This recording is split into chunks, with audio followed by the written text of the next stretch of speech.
नमस्कार साथियों, आपका हमारे YouTube चैनल जुगल टेक्निकल में हार्दिक स्वागत है। मैं जुगल राठौर। साथियों, जैसा कि आपको पता है कि प्रखर राजस्थान 2.0 जो कार्यक्रम है, इसको लेकर मैंने जो पहले वीडियो बनाए थे उनमें काफ़ी सारे साथियों के लगातार मुझे कमेंट मिल रहे थे, या जो ORF का रिजल्ट आया उस पर भी काफ़ी सारे साथियों के कमेंट थे कि सर जो प्रखर राजस्थान 2.0 है इसका रजिस्टर कैसे बनाए, यानी कि रिकॉर्ड संधारण करना है तो कैसे करना है, रजिस्टर तैयार करना है तो कैसे करना है, कक्षा 3 से 8 का जो टाइम टेबल बनाना है तो कैसे बनाना है, शिक्षण योजना कैसे बनानी, इसको लेकर पूरी जानकारी मैं आपको इस वीडियो में देने वाला हूं। तो कंप्लीट पूरा वीडियो देखिए।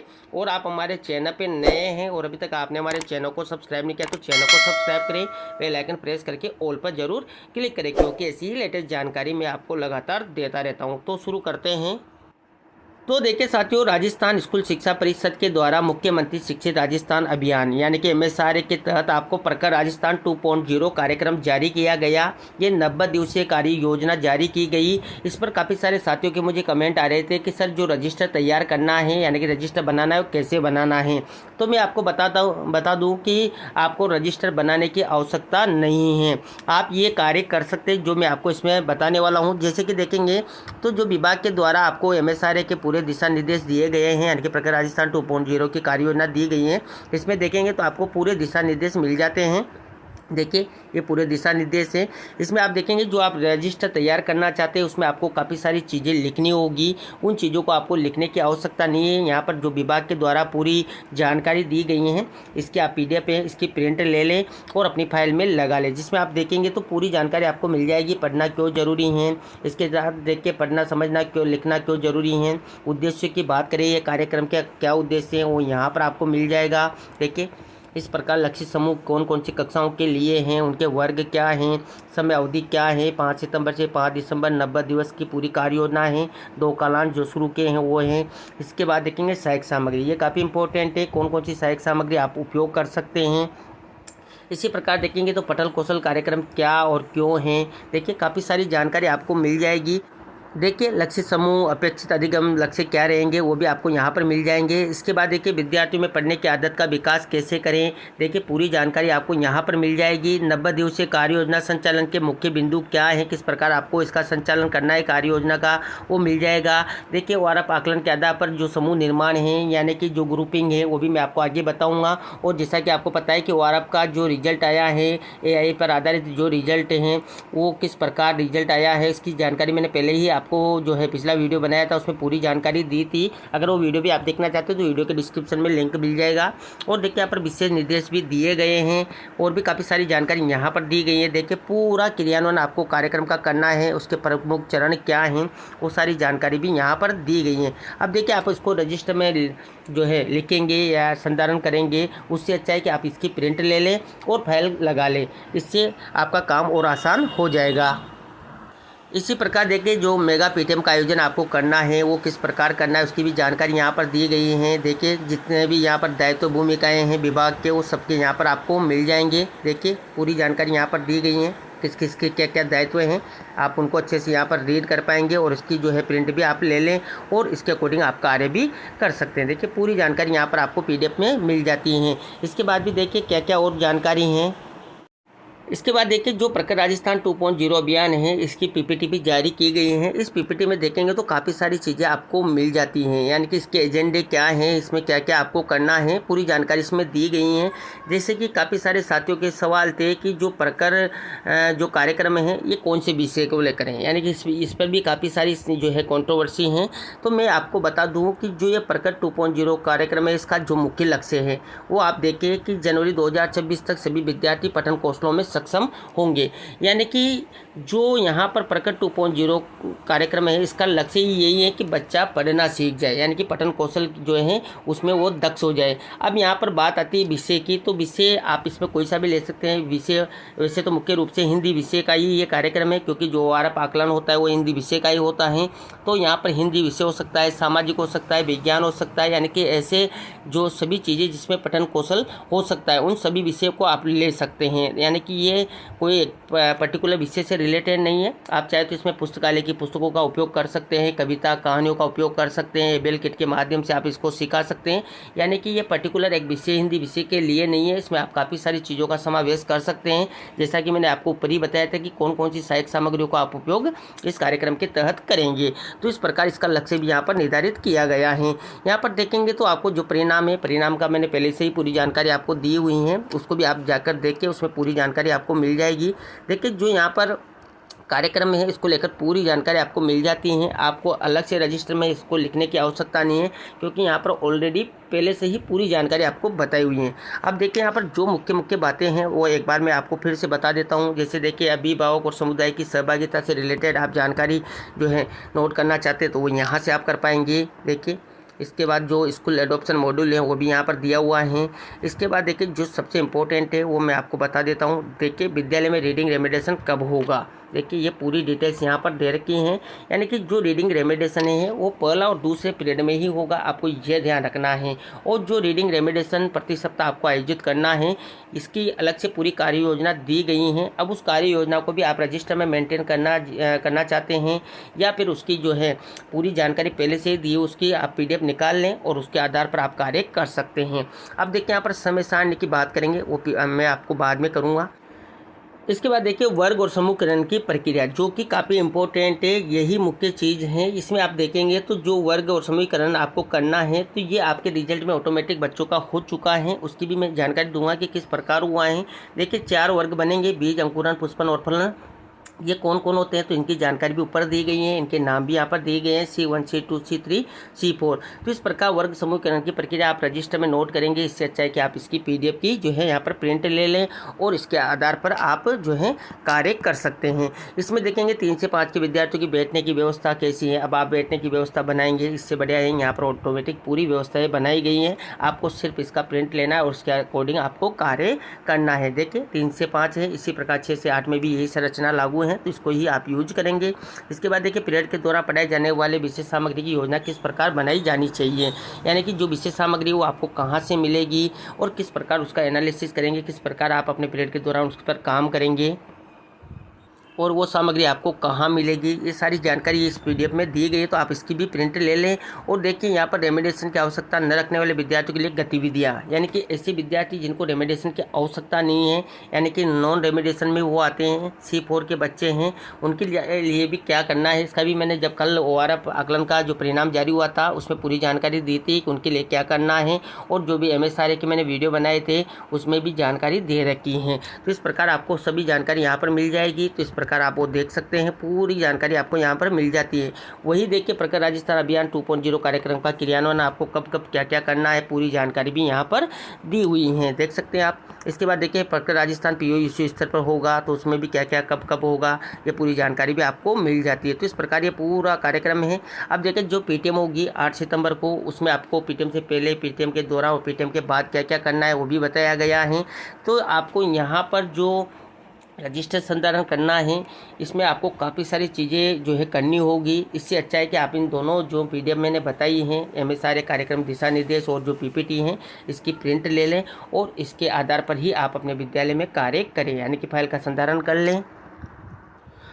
जब यहाँ पर आपके विद्यालय का सम्मेलन होगा, यानी कि जो भी आएंगे आपके विद्यालय में इसको जो है कार्यक्रम को देखेंगे, तो यहाँ पर आपको क्या क्या करना होगा उसकी जानकारी भी आपको इन पे मिल जाएगी। यानी कि पूरी जानकारी आपको ऑलरेडी से आपके पास होगी। देखिए शिक्षकों से क्या अपेक्षा है, शिक्षक क्या क्या कार्य कंप्लीट कर लें, तो इस प्रकार ये होगा। अब देखिए आपको जो रीडिंग सामग्री है वो कहाँ से मिलेगी और किस प्रकार मिलेगी उसकी भी जानकारी मैं आपको दे देता हूँ। देखिए इसके बाद देखिए जो साप्ताहिक शिक्षण कार्य योजना है, यानी कि जो टीचिंग लर्निंग प्लान है, यानी कि रीडिंग रिकवरी के लिए आप जो प्लान सेट करेंगे, अब इसके लिए आप रजिस्टर बनाना चाहते हैं। इससे अच्छा है कि आपको विभाग के द्वारा ऑलरेडी जो 12 सप्ताह हैं उसकी शिक्षण कार्य योजना पहले से ही दे दी गई हैं। और आपका जो ऐप है, ऐप पर भी आपको वहाँ पर जो साप्ताहिक शिक्षण कार्य योजना है वो मिल जाएगी। आप उन पर कितना काम करते हैं, क्या कैसे करते हैं, उसमें भी आपको वो जानकारी मिलती रहेगी।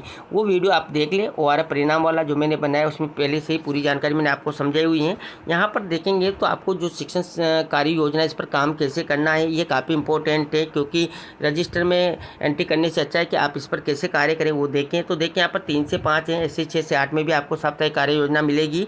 यहाँ पर देखेंगे तो आपको जो पहला सप्ताह है इसमें विषय वस्तु मिलती है क म ल न आ पर काम कैसे करें, यानी कि यहाँ पर दिनांक से दिनांक आप नोट कर देंगे। अधिगम क्षेत्र आपको मिल जाएंगे। समूह यहाँ पर देखिए पुनरावृत्ति अभी नहीं होगी क्योंकि पहला ही सप्ताह है तो इसमें पुनरावृत्ति अभी लागू नहीं है। जैसे सेकंड वीक आएगा उनमें जो पुनरावृत्ति हैं थर्ड वीक वगैरह में उनमें होता रहेगा। इसमें आप देखेंगे तो आपको मौखिक भाषा का विकास कैसे करना है समूह ए और समूह बी के लिए।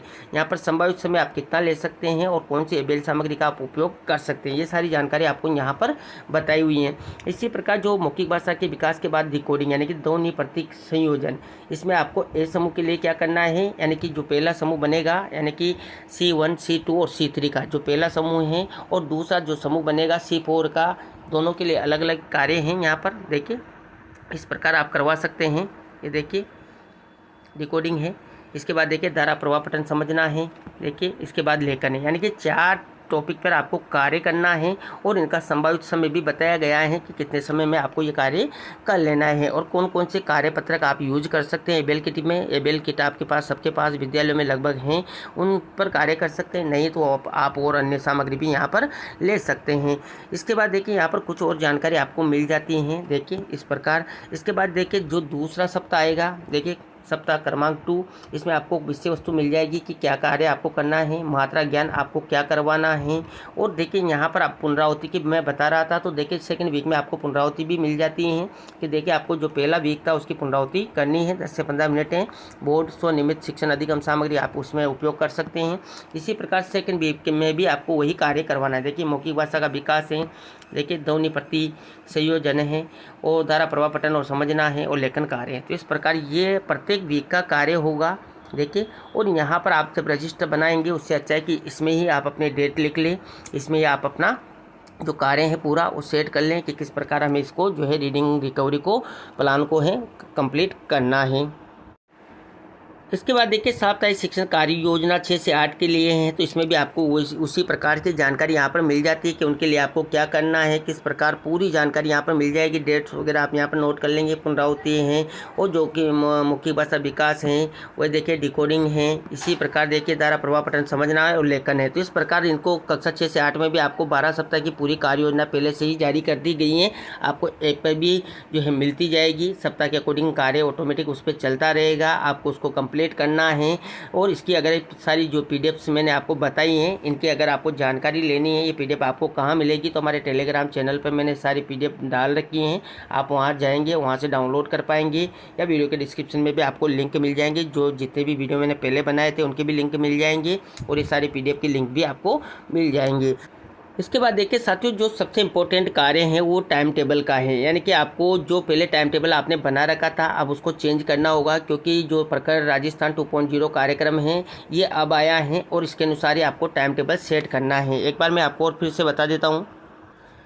तो देखिए जो पीपीटी जारी की गई थी उसमें आपको समय सारणी भी बताई गई थी, यानी कि टाइम टेबल भी बताया गया था। इसमें आपको मुख्य चीज़ यही ध्यान रखनी कि जो पहला और दूसरा जो पीरियड है वो रीडिंग रेमिडेशन का ही है, यानी कि पठन कौशल का ही है।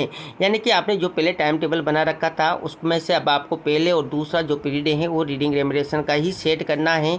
अब यहाँ पर बात आती है कि जो हिंदी विषय का शिक्षक हैं या अन्य शिक्षक हैं उनके लिए किस प्रकार सेट करें। तो देखो सभी विद्यालयों की अलग अलग स्थिति है, पीएस की अलग है, यूपीएस के अलग है, हाई सेकेंडरी विद्यालयों की अलग अलग स्थिति हैं और काफ़ी सारे टीचर्स वहाँ पर ऑलरेडी हैं। मान लीजिए हो सकता है पीएस में 2 टीचर हो तो उन दोनों को ही कार्य करना है, और जैसे कि मान लीजिए यूपीएस विद्यालय वहाँ पर हो सकता है 6 टीचर हो या 8 टीचर हो या 10 टीचर हो। इसी प्रकार हाई सेकेंडरी विद्यालय है तो वहाँ पर भी जो है स्थिति अलग हो सकती है।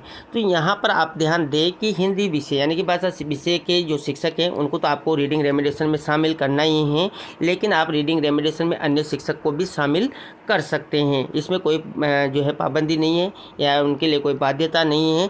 यहाँ पर आप देखेंगे तो जैसे कि जो रीडिंग पीरियड हैं पहला और दूसरा, यानी कि ये कक्षा 3 से 8 के लिए हैं।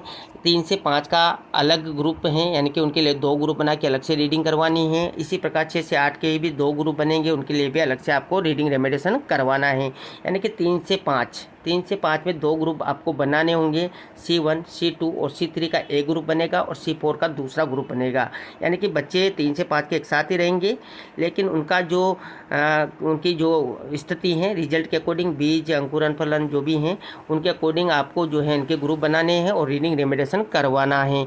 अब यहाँ पर 2 टीचर की आवश्यकता पड़ेगी। 3 से 5 में भी 2 टीचर हो सकते हैं और 6 से 8 में भी 2 टीचर आप ले सकते हैं, जहाँ पर स्टाफ अधिक है और जहाँ पर स्टाफ कम है। जैसे कि मान लीजिए PS विद्यालय हैं, 2 ही टीचर्स हैं, तो 2 टीचर्स हैं तो कक्षा 1 से 5 वहाँ पर चलते हैं, तो कक्षा 1-2 में एक टीचर रहेगा और 3 से 5 में एक टीचर रहेगा। तो उनको ही रीडिंग रेमेडिएशन ग्रुप, दोनों अलग अलग ग्रुप को भी उनको ही तैयार करना है। तो वो अपनी विद्यालय की जो भी स्थिति है उसके अकॉर्डिंग समय सारणी सेट कर लें।